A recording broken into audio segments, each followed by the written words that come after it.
Israel ও যুক্তরাষ্ট্রের হামলার পর ইসরায়েল ও মধ্যপ্রাচ্যের বিভিন্ন দেশের মার্কিন লক্ষ্যবস্তুতে পাল্টা আক্রমণ জোরদার করেছে ইরান। বাড়ছে হতাহতের সংখ্যা। বিস্তারিত জানাতে ইসলামাবাদ থেকে সরাসরি যুক্ত হচ্ছেন এসএটিভির পাকিস্তান করেসপন্ডেন্ট মোহাম্মদ মুসাব। সরাসরি চলে যাচ্ছি তার কাছে।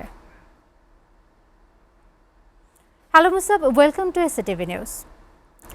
Musab, what are the updates on Iran-USA-Israel war? Today marked the 10th day of the ongoing conflict of the ongoing war between Israel, Iran, and United States of America. This is only 2 days short of the last conflict they had less than a year ago. So within a span of a year, we've seen Israel and USA joining hands in attacking Iran in the clear perspective of taking out Iran's nuclear program. If you remember, and the viewers remember, last year we also discussed this that the sole purpose of the Israeli-US attack on Iran was to take out Iran's nuclear proliferation, Iran's nuclear weapons. Last year, Donald Trump, the president of the United States of America, had claimed on the 12th day that they'd made sure that Iran no longer possesses any nuclear facility anymore. Having said that, this year again, with the same target in mind, they attacked Iran. As we can now speak after the completion of the 10th day of these attacks, that Iran, the United States of America and Israel jointly have attacked two countries, one being Iran, the other being Lebanon. So in Lebanon, their objective is to take out Hezbollah, which they consider a proxy of Iran. On the other hand, Iran's perspective is now becoming clear. Iran's after the martyrdom of their supreme leader, Ayatollah, a new leader is now in place. So the US objective of making sure that there's a regime change in Iran is so far incomplete, going against their own principles of not appointing um, a successor from the lineage of an existing Ayatollah. Iran has appointed Mujtaba Khamenei as its supreme leader.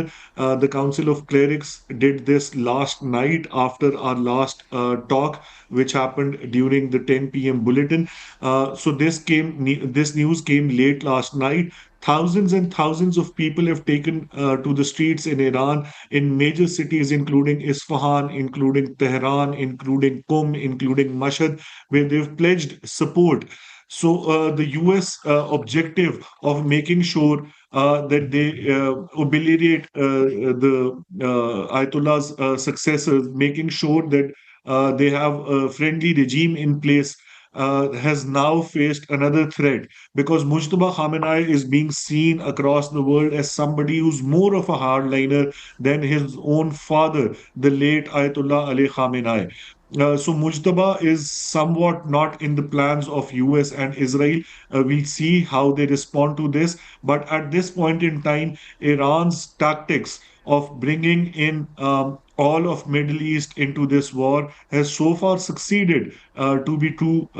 And also, on the other hand, we are now seeing that Iran is playing it very safe during this war, unlike last year when they were constantly attacking Israelis. Their attack was focused. This time, their attack is in different layers. They're attacking US bases all over Middle East. We now seeing a regime change in Bahrain. It is now to be noted, and it is very interesting to note that Bahrain had an 80% Shiite population, something that other Middle Eastern countries did not have.